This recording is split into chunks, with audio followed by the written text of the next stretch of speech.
So we are live now. Welcome to Natural Health with Perpetue. In today's video, live, we're gonna talk about our immune system. Do you have your phone on? It's like there was an echo, no? For myself? Yeah. There is a little echo. Yes, there was a little echo. I don't know why. Okay, so now we're gonna talk. I'm gonna try to share the link with you. Hold on, I don't know why it's doing that echo. Okay, and then. So we're gonna talk today. Let's see. Do you see it? I haven't seen it yet. Okay. Yes, we're live. Okay. I'm gonna share the link with you. Okay. So Kelly, can you talk a little bit? Everybody knows me. Can you talk a little bit about yourself? For sure.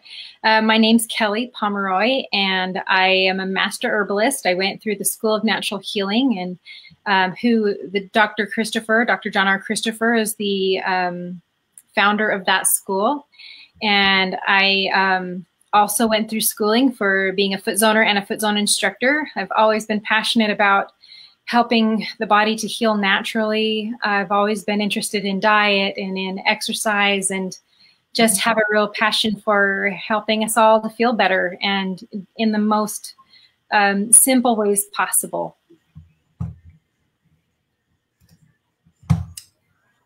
Yeah. Are you okay? Yeah. Yes. Yeah. Thank you, Kelly. So if you are there, we are listening with us. Please give us a thumb up and let us know if you can hear us properly. And make sure that you share and you like, because it's gonna be really juicy today. We're gonna talk a lot about the immune system, and we're gonna get some trick. And people that are there, if you like and share the video, you're gonna have our ebook that we are doing together. So we're gonna share the ebook with you. Please make sure you share, you like, and you comment. Okay. So Kelly, tell us a little bit about how our body is really equipped to fight for us. I think the body naturally wants to heal itself. Mm-hmm. It was made to have so many backup systems to provide as many opportunities for us to handle illnesses, whether they're environmental factors or they're from our own diet, things like that. We have a lot of abilities to protect ourselves. And we really want to talk today about how to support the immune system so that it can be its best self. And there are really oftentimes simple things. And especially, we've got COVID-19 going on right now, but I would say this is preparatory for anything in our lives. There might be other pandemics or things down the road in our lives, and we should be starting now to take care of our bodies, and really understanding how food affects us, how our sleep and our stress affect us, how exercise affects us, that they all really do play a huge part in our immune system. Yeah, that's great. So to understand a little bit our immune system, we have to really have more information about our gut, which is the place where everything starts, which is the place that it is protected. Our first protection comes from our gut. And we have what we call the microbiome in our gut.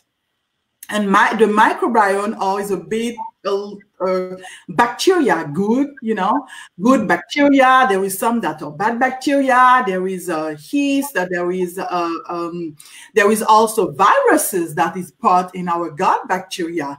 And in fact, the research has found that they have what they call the gut biome. It's a viral like particles. That's a lot of viruses that is in the gut. They are not only in the gut, they are in our skin, they are all over our body. And sometimes they even outnumber some bacteria that we have. And they don't cause any problem unless you yourself, with the way you're eating, what you're doing to your life, or sometimes some medication, will make will, like, those bacteria can be outnumbered the good bacteria that our body has to fight for us. Yeah. What do you have to say about that, Kelly? Absolutely. You know, 90% of disease starts in the bowels, starts in the intestinal tract, because that is where our body takes things from the outside world and into our bloodstream.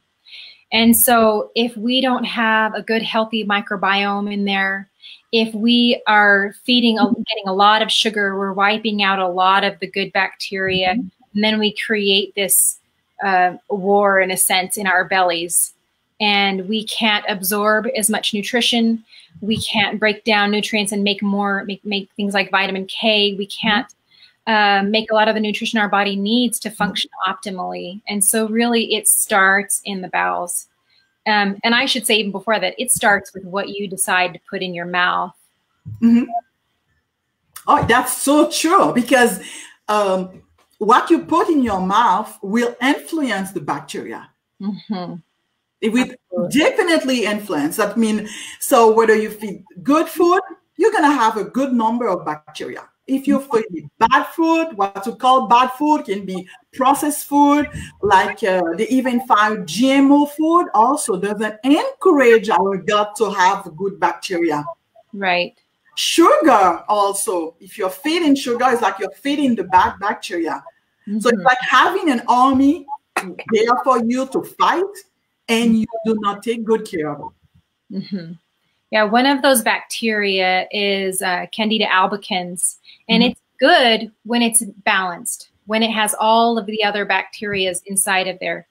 But it's when you're doing excessive amounts of alcohol, or let's say maybe you're not doing alcohol, but your digestive enzymes aren't working properly, and so you're not breaking down sugars and things like that. And then, or if you're eating a lot of sugar, what will happen is it will kill off all the other bacteria except for this one, Candida albicans, and it starts to grow a little tail and lacerate the inside of the stomach lining and allow proteins that normally would have to go through a sense of security, like a security system. They get to bypass the security system and then go right into our bloodstream without getting filtered through properly. And that can cause the leaky gut syndrome, that can cause yeast infections and things like that. So really taking care of our gut is so important, keeping a healthy microbiome. I like what you said, like when you're eating sugar, the candida get a little tails. They get outnumbered. They get so much in the gut area that's not enough bacteria for the good bacteria, because it's something that we have to understand. There is a fight for space in the gut within the bacteria. So the more you're feeding one, the more it's gonna be outnumber the other one.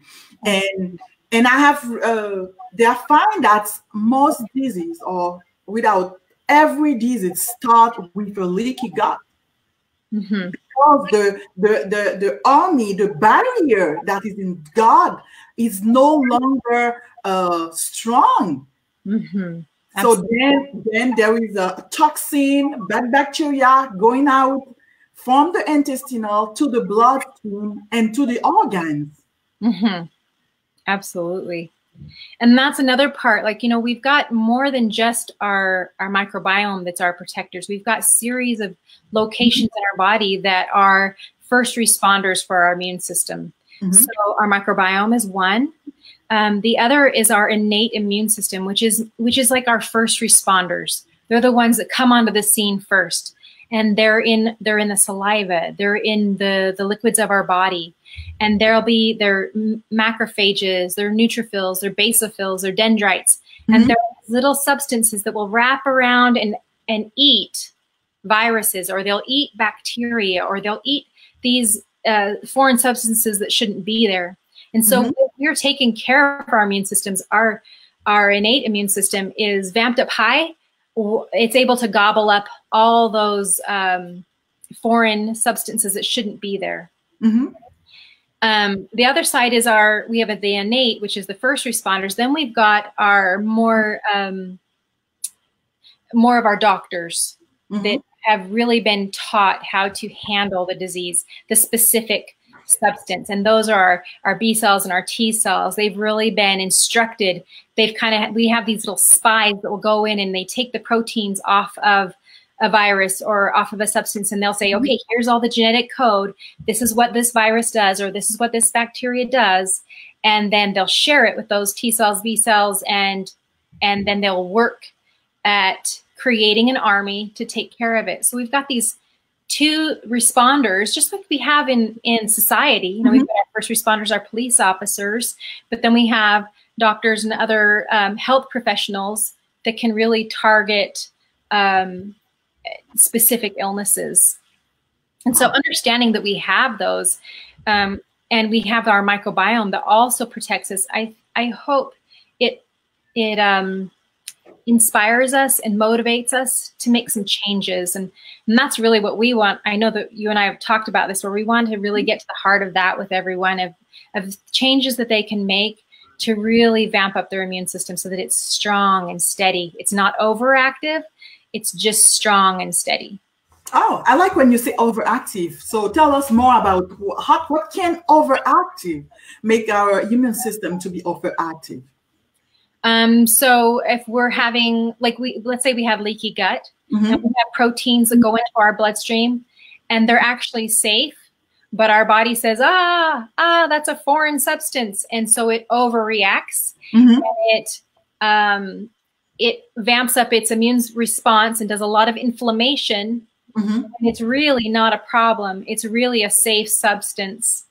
But a lot of people deal with that with allergies or with autoimmune diseases and things like that. And they're real things, but you have to help clean the body and take care of it so then it can heal itself and correct itself. Our body's constantly correcting itself. We've got DNA that's constantly replicating, and we have structures that will help to repair DNA and create a better system.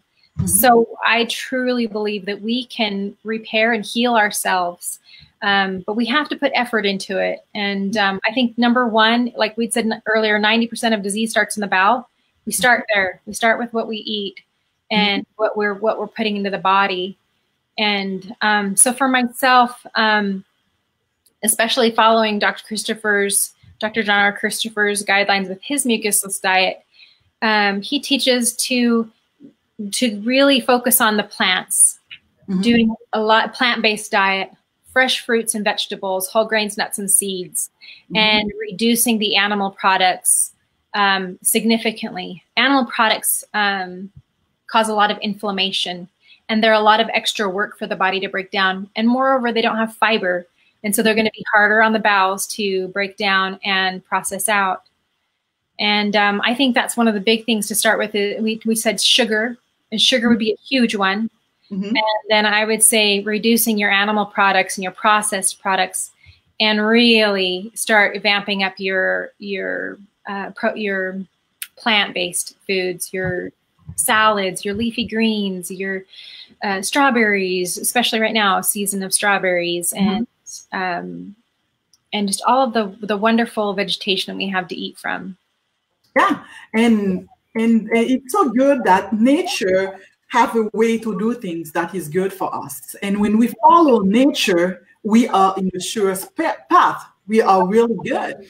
And right now, if we see nature, if you are in the Western country or some part of Europe, you see the cold is over, and now it's melted. And nature is coming back. The plants are coming back, telling us it's time where we're going to have more fruit and vegetables.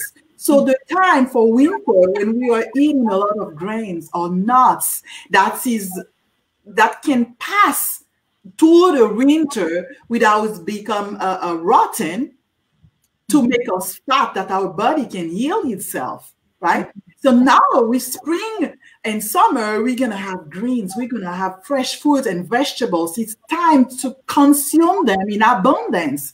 They're helping us to take out the fat that our body has stored during the winter with inactivity. So if we follow nature, we are sure that our body will be more healthy and our immune system will be stronger. Absolutely. I love that you said that.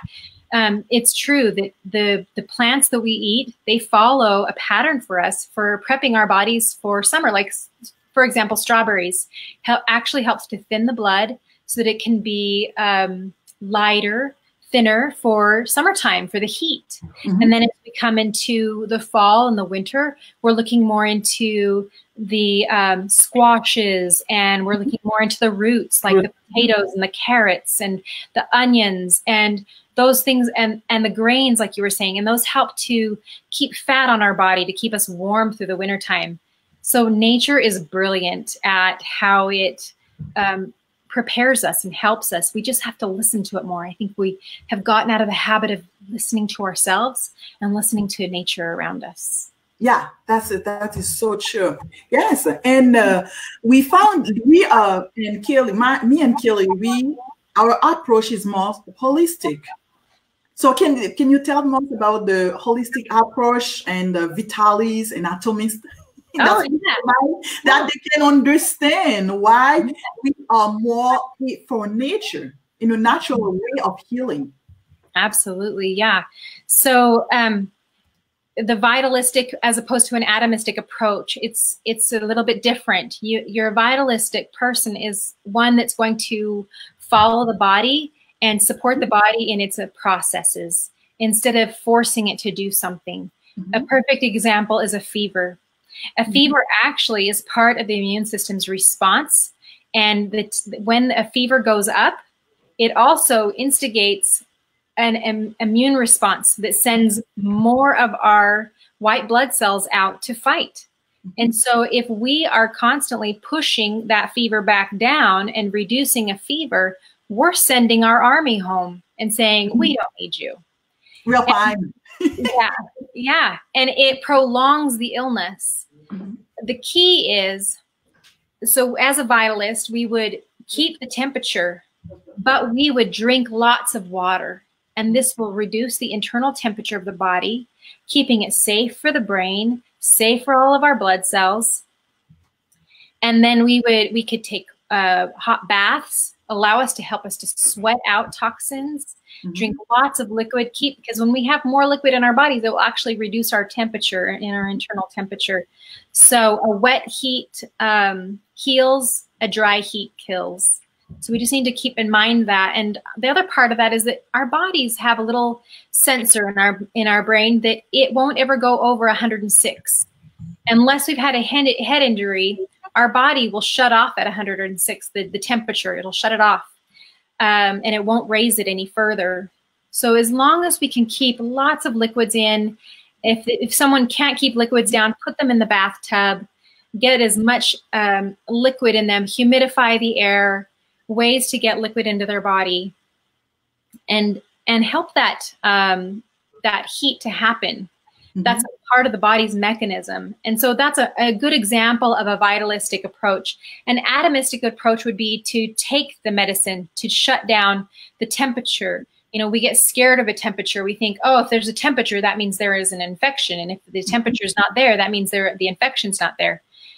That's only true if we have allowed the temperature and allowed the illness to take its course. But if we are taking a medicine to shut off the temperature, that does not mean that the infection has finished its course. It just means that we've sent some white blood cells back home to not fight.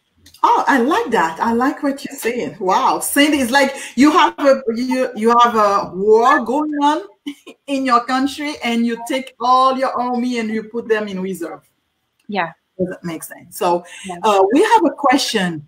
Can you please, she's asking from Curly Dorsey, she's asking if osteoporosis has any link with immune issues. If so, do you understand? Do you see? What was the last part with immune? Issues. Issues, okay. So if so, how they related and how can we reverse osteoporosis using a holistic or natural base healing approach? Okay. Do you want to respond first or do you want me to respond? Go ahead. Okay, well, osteoporosis, you know, that is, to me, speaks a lot about the amount of stress in your life, and probably diet. And by reducing our stress, we can really help to reduce cortisol levels. We can help the marrow of our bones to really start working, because that's where our immune system starts, is in the marrow of our bones. And so by reducing our stress and by eating a plant-based, nutrient-rich diet that can present all the nutrition, all the constituents that our body needs to do repair work, we can start to heal osteoporosis. And I'll refer you to, and we can put it in our ebook, a gentleman, he's referred to as the bone coach. He has his own podcast, and he was he was in the Army, and when he was in his early 30s, he had osteoporosis, and he was shocked because he's very fit, loves exercise, worked really hard, was in Iraq for quite a while, you know, did all these things. And he thought, how can I have osteoporosis? And he realized, because his body was constantly in fight or flight, his cortisol levels went up, that his bone density went down and his immune system went down. And so there's a huge correlation with the immune system and with osteoporosis. And so I would look at a lot of the things that we're going to be talking about soon with, you know, we talked briefly about diet, and we'll talk more about stress and about exercise and all those things that really play, and sleep, that play effect, that we take for granted. I'll tell you one thing that I have really appreciated about quarantine with the COVID-19 is that the grocery stores close at 8 o'clock. And that means people aren't running themselves so ragged that they don't get the sleep they need. They're not taking care of themselves as much. So I think that that's actually been a blessing, even though it's been an inconvenience, but it's been a blessing, because it helps us to bring ourselves more inward and take care of the things that are really very important. Oh, that's so great, because we know how stress can affect the whole system. So stress bring down weaken your immune system. It goes out into your bones, to every single part of your body. So okay, so Caroline, if you're okay with that answer, let us know. Okay, good. Now we talk about the holistic approach and how we go with nature. We go with what the body knows best how to do. And what it knows how to do is to heal us. It's constantly healing us, constantly repairing. I mean, when you think about so many of vitamins that we lack, so many minerals that we lack, and we're still going on. We try to get something, for example, for your calcium. If there is acidity in the blood, you're going to get some calcium from the bones, put it in the blood to normalize the blood. It's amazing how he's trying to do his job all the time. So we only have to support the body with the tools that we will get through food, through the meditation, to stress management, and all that. We grab every single thing that you can to help our body. Yeah. You know, one other thing we didn't mention was water intake. Drinking enough water, and that should be at least 8 cups a day, if not more. 8 cups of like 8 ounces, so 64 ounces a day. Because our water is, you know, going to help to filter our blood. You know, it's going to go through our kidneys. It's going to help carry off toxins, and that will help to boost our immune system as well. So we have less toxicity in the blood. We've got a cleaner bloodstream. And so really drinking water is really important. Yeah. And even when you have high blood pressure, it's out to liquefy the blood. Absolutely. And have less pressure. Yeah, no, I was going to say that's a huge thing with the kidneys. The kidneys always try to help creating a healthy blood pressure. But if we're not drinking enough water, our blood pressure is not going to be where it needs to be, because the body's trying to compensate for the pH. It's trying to compensate for how much liquid is in the body. And so the less water we drink, the more weak our kidneys are, and the less filtering they're going to do. And so we're going to have more wear and tear on our kidneys. Mm-hmm. Yeah, good. And there is the food part that can help our body, right? Help our good bacteria. Mm-hmm. We talk about the fiber. So a lot of people do not understand how fiber is really helping the body to do his job. It's not the bacteria. That's what they eat. That's what they feed on. It is the fiber that we are eating. And the good bacteria, from what I understand and read, they are really low down in our gut, in the colon. So when there is not enough fiber, so they are not being fed. So they are really waiting for that fiber to eat, to grow, to multiply, to fight. And we know that with fiber, the digestive system goes slow. It doesn't really digest easily like a processed food. That's what you eat a processed food, 30 minutes, 45 minutes is over. But with fiber, it takes longer to digest. And those bacteria are waiting for the fiber. Absolutely. I think that's a really big thing right now, the prebiotics, where they're saying, green bananas and things like that to help feed these bacteria. And something else, we talked about it, but I really want to hit home on this is having fiber-rich foods will help your bowels move. Your bowels should move 2 to 3 times, if not more, a day. Your bowel movements, not just going urinating, but your bowel movements. What comes in must come out. And if it is not, then you're building up toxicity in your body, kind of like a bathtub that you didn't pull the plug out for the water to leave. And so really important, that fiber is so important. And the more, I promise you, the more salads and the more produce you eat, and raw produce, the more effective your bowel movements will be, and you will go with ease rather than having it be strained in order to go to the bathroom. And that's really a sign of health, when you can just go with ease and you're going 2 to 3 times a day or more. And when you do that, then the waste isn't sitting in your colon and being reabsorbed into your bloodstream, because at the second part of your bowels, the last part of your bowels before it exits the body, its job is to reabsorb any excess liquid. And so if that waste is staying in the bottom of the bowel for longer than a day or 2 or more, more than it should be, it's going to absorb all that toxicity back into the bloodstream and make us more sick. And so moving the bowels is really important. I noticed when I first got into herbs that my daughter had a fever one night, and I did 2 things that really made a difference for her with her fever. Number 1, I took her out of polyester fiber clothes and I put her in cotton. And then the next thing was I gave her herbs to make her bowels move. And when I put her in cotton and her bowels started to move, the temperature went away, because there was no waste for the invaders to feed off of. So that is one of the reasons we have bacteria and viruses that can harm us or that can cause us disease, because they're the cleanup crew. They're the garbage men that clean up the waste or the unhealthy cells and help get rid of it. They're doing us a service.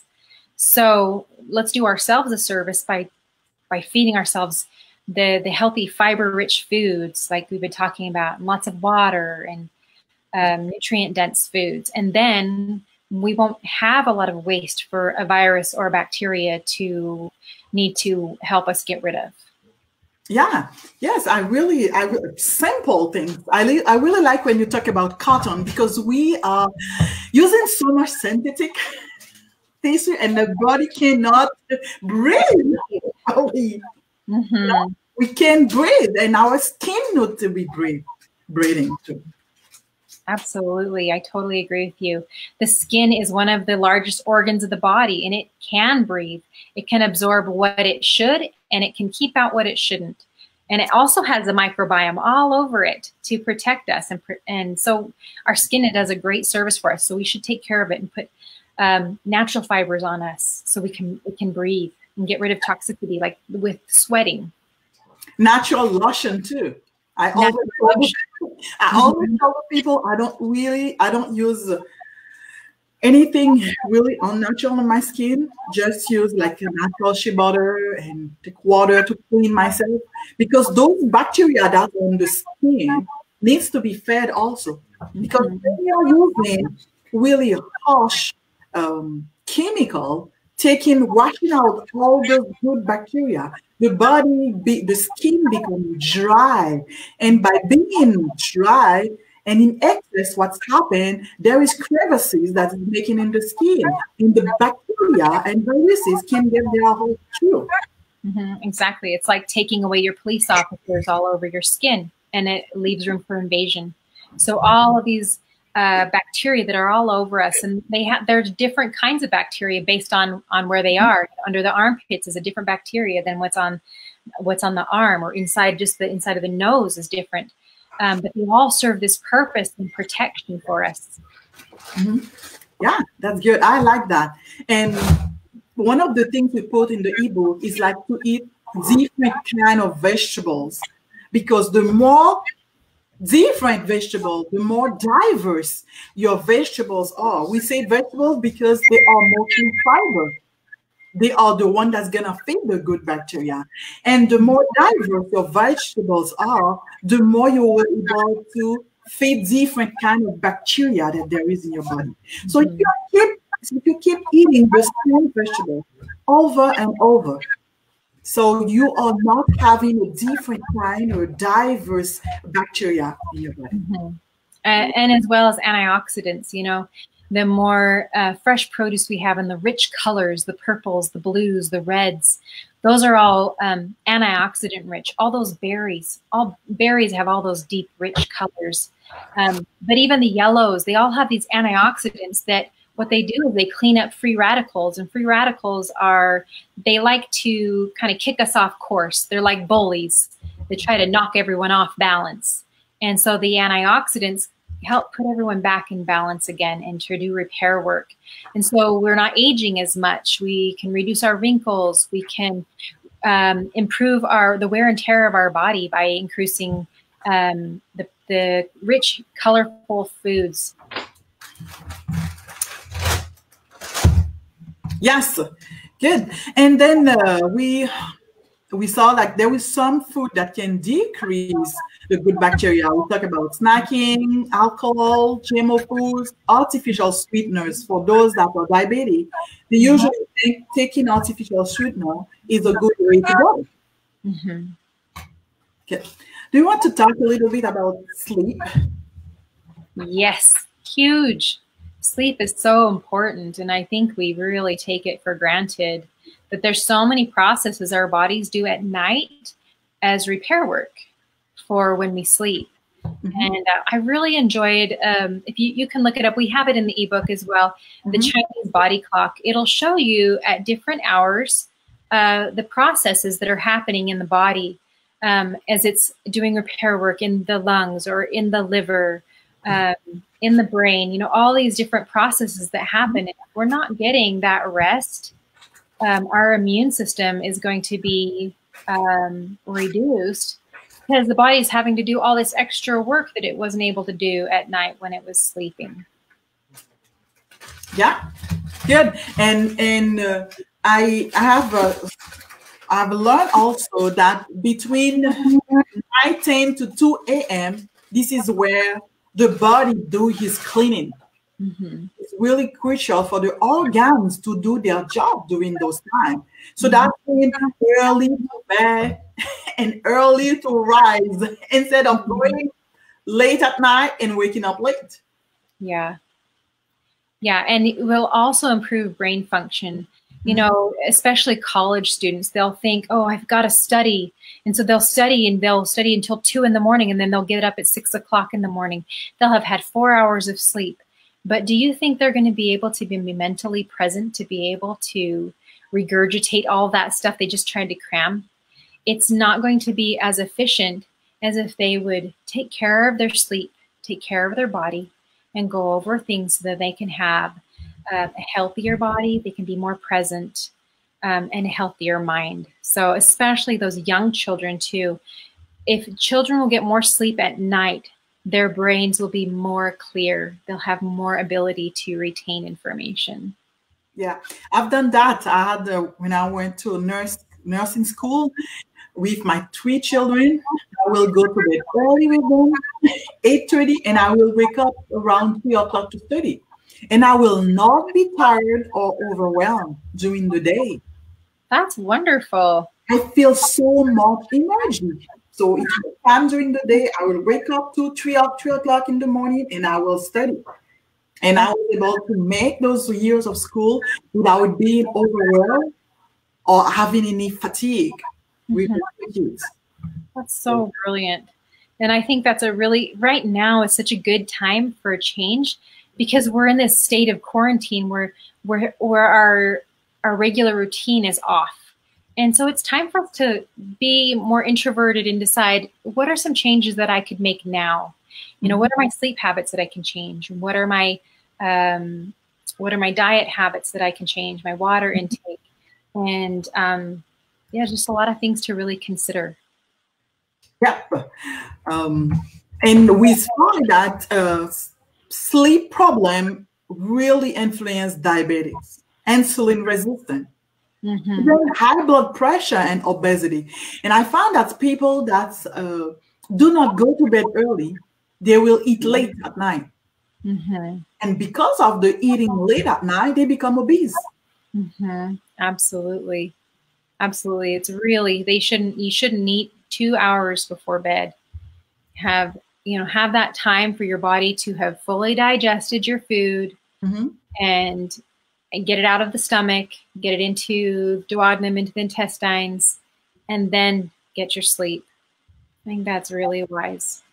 And especially what you are eating, what kind of food you are eating. Absolutely. Yeah, if you're eating like meat, or those food are heavy and takes like 4, 5, 6 hours, and sometimes there is no digestion at all. Absolutely. Okay, good. We talk about there was some in the book. We talk about ways that you can increase your sleeping. Some people have really very difficult time of sleeping. Sometimes they overdrink coffee during the day. Or eat alcohol. So like that, they can't eat. It's hard for them to fall asleep. Yeah, absolutely. What are some things you recommend? I can share some things too. So I say that darkness, don't try to sleep with the light or TV on, because now sometimes the cell phone is like close to their bedroom. And there are notifications going bang, bang, bang, bang. Yes. Staying too much in front of the TV, of the cell phone, of the computer. Because I find myself now, I start to be online, and when I spend like 5, 6, 7 hours straight in front of the computer, it becomes more difficult for me to fall asleep. It's so true. Because the blue light from those devices mimic the sunlight, and there is no signal in the brain for the pineal gland to secrete melatonin to tell us to fall asleep. Absolutely. Turn it on. Decrease the blue light. What else do you want to share? Some other things. I completely agree with you with the dark light. So important, and getting away from the phones. I also like sleep meditations. And we'll put a link on our book, some sleep meditations you can do. Someone that can talk your body down into relaxation and into sleep. And it's something that you could put off maybe in the corner of your room, just to be playing and listening to, or maybe some quiet sounds or some binaural rhythms that help your body to start to calm itself down. So I do recommend those. And I also recommend some herbs, especially valerian. I think valerian is a wonderful sleep aid, especially of the fresh liquid. The fresh extract of the valerian root has a nice flavor. The dried doesn't have as nice of a flavor, but the fresh does. And I found that it is really helpful for calming down the nerves and having a deeper sleep, and actually can reset the body in its sleep rhythms, and is safe enough for a baby. So, I mean, a baby can use it. And I've had friends that their baby sleep patterns were off and they tried the valerian and they said, oh, this was amazing. And you just need to give a smaller portion for a baby than you would for an adult. But I definitely recommend something simple as just valerian. That's herb stank. I never have the fresh one. I have the dry one, and it stinks a lot. It does. It stinks really bad, but the fresh doesn't stink like the dried does. There's some volatile oils in the fresh that help with sleep, and so I really recommend it. And you get it in the glycerin form. And that way, you can give it to a baby and not worry about the alcohol in it. So a glycerin form of the valerian, and make sure it's a fresh root. Good. My favorite herb is bacopa. I don't know if you know it. What's it called? Bacopa. Bacopa or gotu kola. I love gotu kola. Oh my goodness, that's my favorite herbs for sleep, for calm, for relaxation. I love it. Really great for oxygenating the brain. Yeah, and one of my favorite products of Dr. Christopher is my drug. Another great way to oxygenate the brain and help with mental clarity. Love that. Yeah, I love it. Okay, so now let's talk about exercise. Yes. Exercise, so important, because exercise is going to help us with our circulation of our body. You know, a lot of people have problems where they're just not getting circulation down to their body, or their nerves aren't responding like they need to. They've got pinched nerves. It creates neuropathy. So by doing yoga, or by doing some stretching, by doing little trampoline jumps, going for a walk, it will help increase circulation. And when we increase circulation, that means we're getting more nutrients down to all the extremities of our body, so that there can be increased repair work, and also increased lymph flow, because wherever our circulation is, our lymphatic system is too. And our lymphatic system is the highway of our immune system. It's how our immune system travels throughout the body. And the only way to move our lymph system is with exercise and water. So we have to do those, or our immune system goes down. I like you talk about the rebounder, the trampoline. And you know that research has proved it's one of the best exercise to do, the trampoline, because they call it cell exercise. All the cells in the body do their exercise when you are in a rebounder and a trampoline. So everything, and sometimes people after the trampoline, they will go to the bathroom, especially if you do it in the morning. You will see that you're going to have a bowel movement. They go to the bathroom. So it's really great. I agree. And it's creating that the cells are having to constrict and relax and constrict and relax. And so you're toning all the cells in your body. And that I see that also when I go running, it really helps with my bowel movements as well. I'm more consistent when I run because I've got movement happening in my body. The cells are responding, contracting, tightening up, relaxing, tightening, relaxing. So it really tonifies all of the body. Yeah, and they say that with other exercise, like for example, if you lift weight for your hands, you only exercise your arms, you know? If you run, you know, some part of your body work more. But when you do the rebounder, everywhere work at the same time. And I read an article. Sorry, I didn't mean to interrupt you. I had read an article once, and it talked about runners and how, and I would say this, I will extend it to people who exercise. When you're exercising regularly, let's say 3 to 5 times a week, your body is doing more repair work. It's having to regenerate new cells more often. And you're going to look younger because your body is constantly doing cell growth. You're getting new cells much faster. And so it talks about how runners in this article that they have longer lifespans. They can actually have longer lifespans and just have a younger look about them because they're constantly pushing their bodies. And it's creating this new cell growth. And so and also the impact. When you're pushing and doing impact, we talked about osteoporosis. Doing more impact training is really good because it helps with bone density.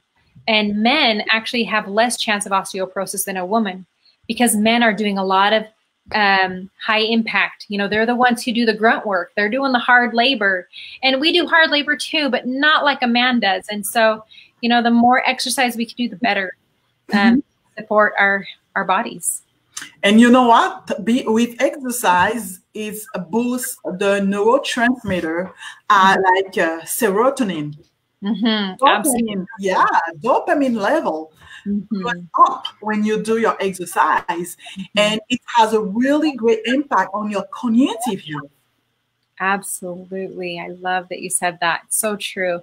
Getting out and exercising can help us to get out of depression, can help us to reset our body and to find some purpose. I find that running for me or exercising is an outlet for my emotions. So I can think about, okay, what was the thing that was upsetting me? Why was it upsetting me? And process, giving me time to process it through. Because your mind wants to do repair work. I mean, it does it at night too. We explore all the possibilities and what's the truth and what should we do with this situation in our lives. And so running or exercise gives us an outlet for our brains to process. Yep. And we get our hormones level, that serotonin level, that dopamine level, sense of pleasure going up. And like that, no less depression pills. It's a worldwide things going on, and they find out that there's some researchers say that depression will be the second disability because so many people are being depressed now. Their mood are unstable, and those little things can boost up all the neurotransmitter that are there, all those hormones that are there for you to help you get a better life. It's free. You don't have to go to a gym to do exercise. Yeah. And I would say to be sure it's moderate exercise. I noticed when I had run a marathon, I've run a few marathons, and I really noticed how if I had too much emotional stress going on in my life and I was running the high mileage, like the 15 or the 18 miles, all of a sudden I started gaining weight. I was gaining weight and I was running all this distance and I was getting sick in the summertime. And I realized that as your cortisol levels go up, whether it's physical stress or whatever, your cortisol levels go up, your immune system goes down, your weight goes up. So to make sure you have moderate exercise and you're not exhausting yourselves beyond what you can do. And that's with life, like just with life in general. We shouldn't overwork ourselves to the point where we can't be a person. Have permission to be a person, to not constantly be working and to not constantly be serving, but to have permission to sit down on the couch or to go for a walk or to sit and have a nice meal and to not have to do everything on the run. Yeah, and you're right. And in the research that I read, it's 30 minutes. It's plenty to get, plenty to boost yourself with exercise. You don't have to be really going really hard to be like an athlete. Otherwise, sometimes they get the reverse what they're looking for. Yeah. Instead of being healthy, like you said, you become unhealthy because it's too much stress on your body. Yeah. Okay, so when we are talking about stress, exercise can bring some kind of hard, intense exercise that your body is not able to handle can be a stress on your body. There is a way also, it is important for us to manage our stress because how we manage our stress will influence our emotional health. Will affect our physical health. It will affect our mental health. And the cortisol level will go up. And one great things that we have to help us with stress management is deep breathing. I love it. I love it. I love it too. I do too. I got into doing the deep breathing. I read a book called The Science of Breathing by Yogi Ramacharaka. and it was wonderful. And I've also done Wim Hof. He's known as the Iceman, and done his deep breathing. And it has made such a difference for myself, as I've practiced the deep breathing, where you're breathing through from your belly, the bottom of your lungs, and then the middle of your chest, and then the top of your chest. So it's fully in and then out. And that means we're getting more oxygen to our body, and we're relaxing. It kicks in our parasympathetic nervous system and calms us down. I love it. I really, really love it. In fact, I share it on my community newsletter. Awesome. I said it. Yes, because, I mean, it is automatic. You know, some deep breathing, you do it, you are stressed, and right away you get relief. And I'm sure right away your blood pressure low down, because the calm being installed. It's like telling your mind, quiet yourself. Everything is fine. And from what I read, they say that hollow breath, when we breathe so much with the upper lungs, it's activating the fight and flight mode, because most of the nerves to calm us is in the lower lungs, in the lower in the lower part of the lungs. So that's why when you do deep breathing and the oxygen, the air goes to the lower lung, it's automatically connect with the parasympathetic nervous system, and you get that calm, telling yourself it's okay. So people that are hollow breath all the time, it's always on a fight and flight mode. And remember that fight or flight drops our immune system down. So by deep breathing, we can have control over more of our immune system. We can say, we're okay. Immune system, take over. Macrophages, do your job. And we can have more immunity just by doing simple things like that. Deep breathing, getting into the deep part of our lungs. Yeah, that's great. And we put the link for Wim Hof. Wim Hof. Yeah. One thing I do love about Wim Hof, and I've also included, are cold showers. And I know people think they might think you're crazy, but if you can get yourself into trying them, daring yourself to do it, there's something that happens where you accept the difficult situation of the cold, and your body acclimates to it. And not only that, it reduces your inflammation significantly. Race horses, when they have finished an extensive race, they actually water them down with ice water on their legs to reduce inflammation. Oh, really? So when I first got into marathon running, I would sit myself in an ice bath, and I would sit there with my little timer, and I would just wiggle my toes to get through it. But I noticed that I didn't have inflammation. Even after a 20-mile run, no inflammation. And as I do my cold showers, and I think I'm on my 3rd week of just cold showers, that I don't get inflammation. I feel great. I don't have sores I don't have sore legs after my runs, and I feel really good. And it also has improved my hair, believe it or not. Yes. So even if you take a warm shower, and at the very end of your shower, you just maybe do 30 seconds to a minute of just letting the cold run on you. It will seal your pores, and it will keep the heat inside of your body, and you'll actually stay warm. You won't be cold after your shower. So it's actually a great function for keeping heat inside the body. And I have talked to people, especially during the COVID, they tell them that like the virus do not like the cold. And I told people, take a cold shower, and they are telling me, no, it's heat. Everything has to be heat. But what they don't understand, like when you take the cold shower, the blood vessel, all the capillaries are open, right? And they're pushing to warm the body. Instead of having an external heat, now you have an internal heat. Internal heat. You know, like my skin is really dark, and when I finish to take my cold shower, I like to look at my skin turning a little bit red. Truly, it's turning red, and you can feel the heat coming out from my pore. and the skin becomes soft. I don't know if you realize that. The skin is shiny. I don't have any lotion, nothing at all on the skin. And I usually do my cold shower. After the deep breathing, I have a really nice towel, you know, do a skin brush and oil my skin and go under the shower, and the skin is glowing.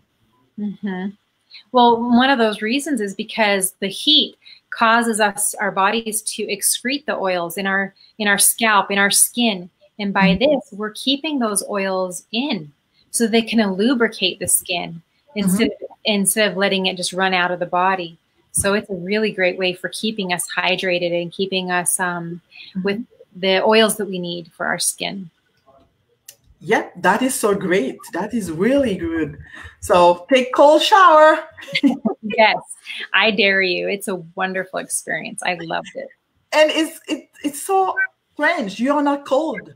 Even if it's winter outside, you after your cold shower, you are not cold. It's so true, because it traps in that heat. It closes the pores. Just like heat opens up the pores and allows heat out, if we will trap that heat in, and by getting a cold shower, it'll keep our bodies warm. And yeah, I think it's a wonderful idea. It's another way to keep like if you have a fever and you're trying to sweat out your toxins, you can get a really, really hot shower, get your body really hot, or do a really hot bath, and then finish it with an ice cold shower. It will just tighten all those cells up and keep that heat going, so you'll continue to sweat out the toxins and things like that. Yeah, after that cold shower, make sure that you go to the bed with a cotton sheet, you know, and continue to keep that heat on. And you can take, I think you can get some herbal tea also. Absolutely. To make you yarrow tea is a wonderful tea to help you sweat. Indians swear by it. Famous or very well-known prophet Brigham Young recommended it for the members of his church. Said that if people in the latter days would use yarrow, it would be well with them, especially as they are dealing with viruses and different pandemics. So yarrow is a very good one to use. Yeah, I did not know that he said that. Really good. Okay. And it reduces inflammation too. Yes. Heat and cold, whatever you have an inflammation in a place, heat, and then you put the cold. And you lose weight. Actually, that's what I heard, because it's burned the fat, because the body needs the heat. And where can you find the heat? Is to break down the fat that you have to produce heat in the body. Yep. Cold showers are amazing. Go to, we'll have some other links in the book about the cold showers as well, and so you can get more instruction on that. Good. So now let's talk about our favorite part, which are herbs. Herbs, yes. And just a heads up, if any of you are taking medications, be sure to consult with your doctor first about the herbs that we share with you.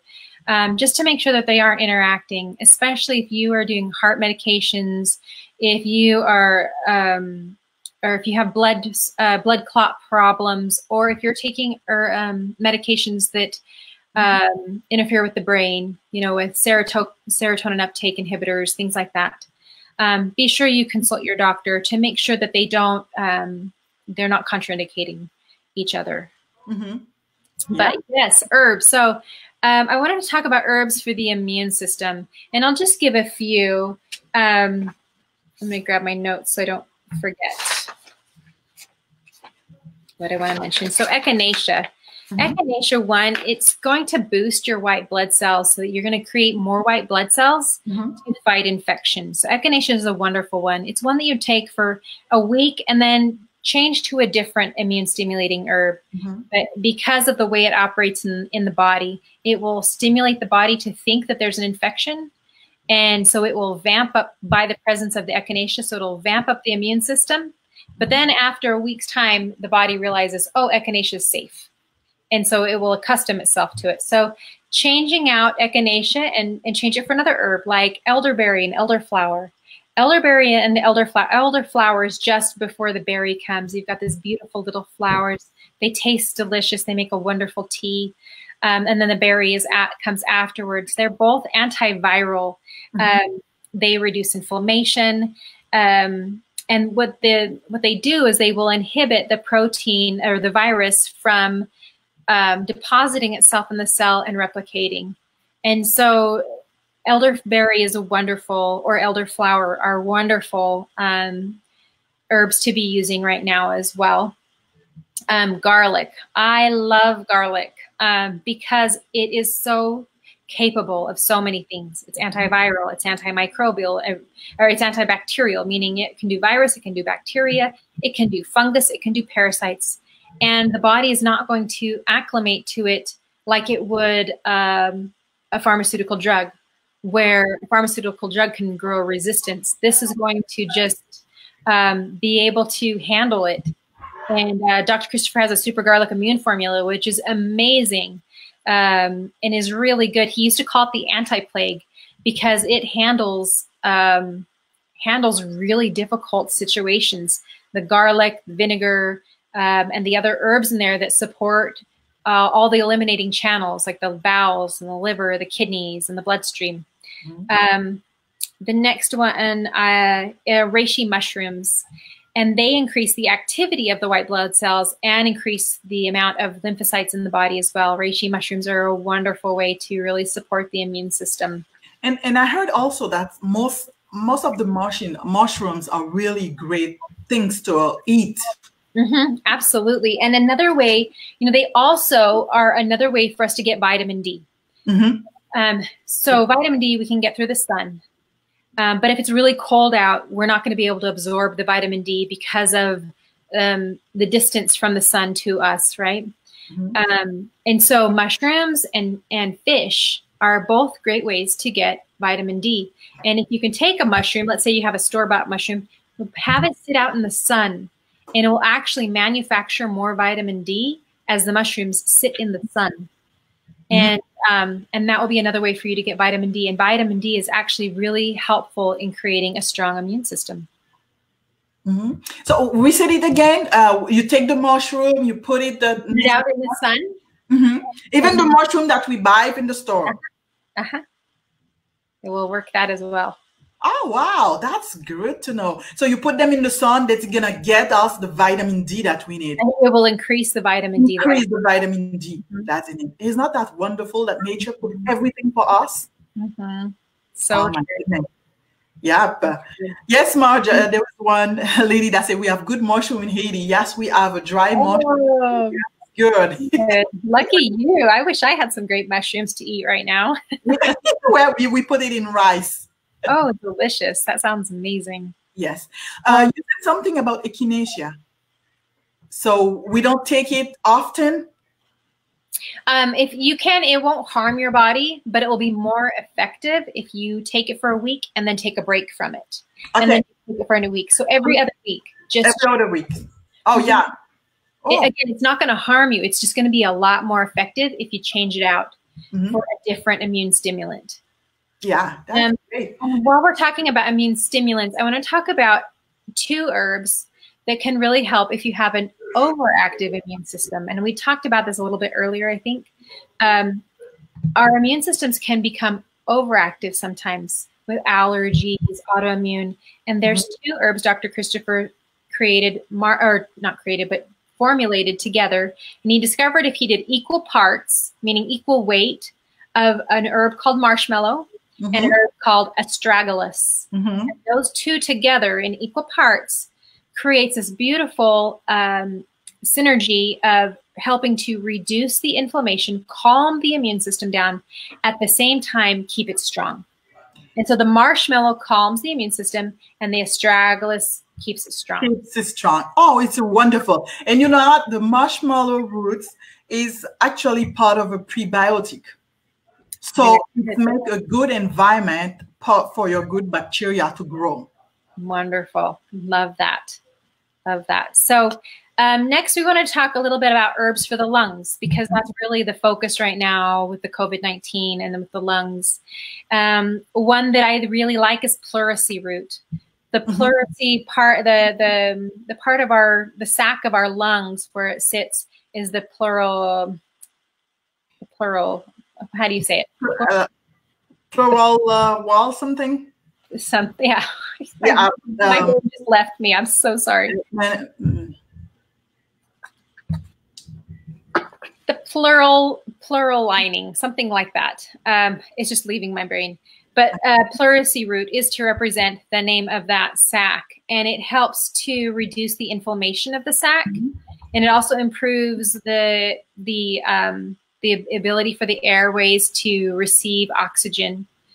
So pleurisy root is a wonderful herb to use and safe. And I wanted to mention too, and I didn't earlier, the herbs that I learned under Dr. Christopher, and he believed in using herbs that were safe, non-toxic, and non-habit forming. So if our body didn't need them, it would just eliminate them out. If our body needs them, then we'll utilize them. And so they won't have reactions and things like that in our body. The next one we'll talk about, yeah.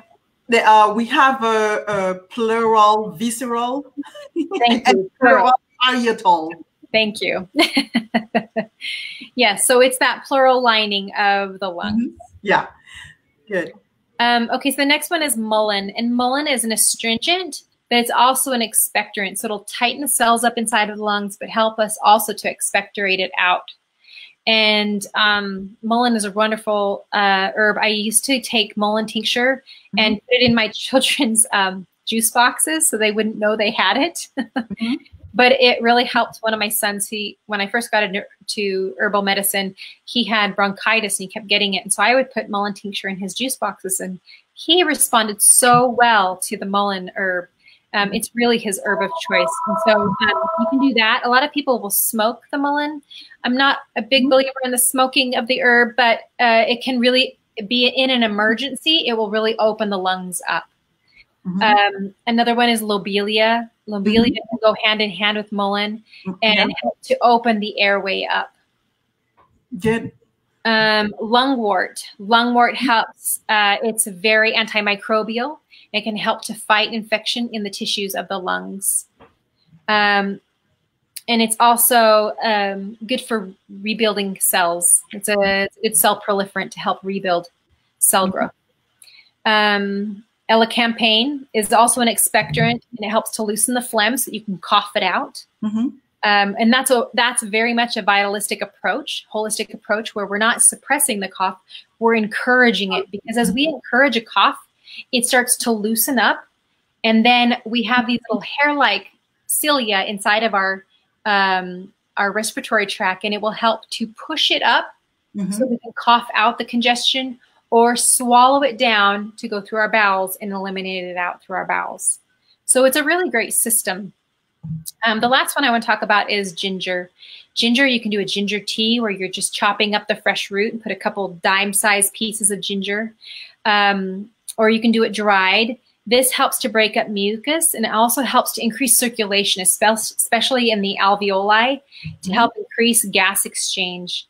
And so ginger is a wonderful, wonderful way to do that. And I know a lot of nurses have been recommending doing warm teas to help keep the throat both calm and loose, and to help have a more effective cough. And so I would recommend a lemon and ginger tea. Just a slice of lemon, a couple slices of ginger, and pour some boiling water over it. Put a little plate over it and let it steep for 10 minutes. Add a little bit of honey, and you've got a wonderful tea to help soothe the throat, calm the lungs, and really help the respiratory tract.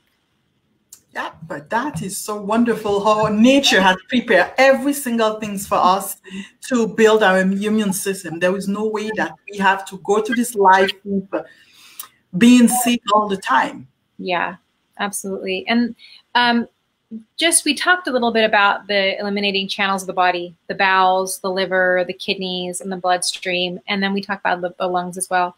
We'll put it in the ebook, but if you're having problems with a congested bowel, look for things like more fiber in your diet, or look for an herb like turkey rhubarb, very safe for a baby, but also safe for an adult. And then if you're looking for something for the liver, something simple like dandelion or barberry, very simple. Bitters, the liver likes bitters, things that are bitter. For the kidneys, doing something like parsley, that's something you can find at the grocery store. And parsley tea would be wonderful to support the kidneys. And then something for the bloodstream would be something like red clover blossoms, or if you don't have access to that, doing some juicing grapes or carrots, things like that, that are the blood of the plant, and we'll take it into ourselves, or something like wheatgrass to help clean the bloodstream. So hopefully that's a little bit of arsenal for you guys, for herbs and then other things to really support the immune system so that it can be its best self. Yeah, that's true, and be able to face all the difficulty and problem that we are facing now. And for the bowel, I do have an ebook too called Gut Cleansing. It's based on Dr. Christopher Ho, the 3 days, but I added some more things in it too from what I love. Irish moss, I really love Irish moss. That's one of my favorite herbs. Awesome. So yeah. So that's all. If you have any question, we have Caroline that has a question where she can find Lobelia in the market. Well, Lobelia, I mean, I would say the Herb Shop Connection is a wonderful online store. Same with Mountain Rose Herbs, Star Botanicals, a lot of, and those three come from suppliers that I really have confidence in, that they're not going to have fillers in it. So that's probably where I would look first, is Star West Botanicals, Mountain Rose Herbs, or the Herb Shop Connection. Yeah, but that's really great. So if you have any question, do not hesitate, send me a message. You can send me a question now if you're there, and then we will be happy. And like we say, if you like and share our videos, we're going to have a free ebook for you for all that we have talked today. You're going to have most of them, if not all, compact in an ebook for you to use. And please share it because people are new it now. And this isn't just for COVID-19. This is for the rest of your life. How you protect your body. This is how you take care of your body so that it can do its job. It's meant to do these things. It's meant to handle hard things. We can do hard things. Oh yeah. Oh yeah. Our body, it's made for that. Okay. That was all for today. You're welcome, Caroline. She said, thank you. Oh, you're so welcome. Yes. Wish I could see all your faces. Okay. So that's what's all for today. So, and see you. Thanks for joining. Thanks for having me. Yeah.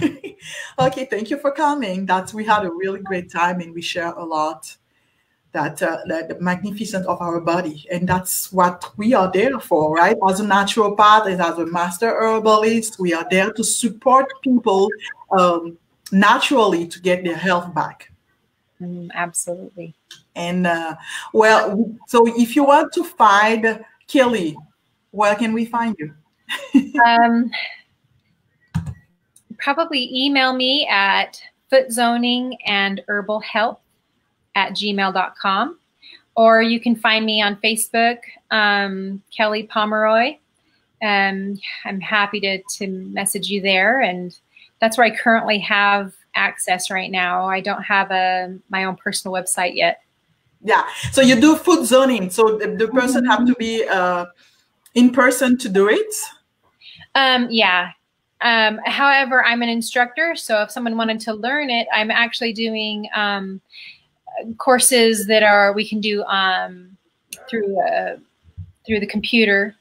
And I just need to be able to have a visual so I can see how they're manipulating the foot and make sure they're doing it correctly. So I can do, not in person, I can do Skype or, other forms of virtual classes. Yeah. And me, you can find me on Facebook.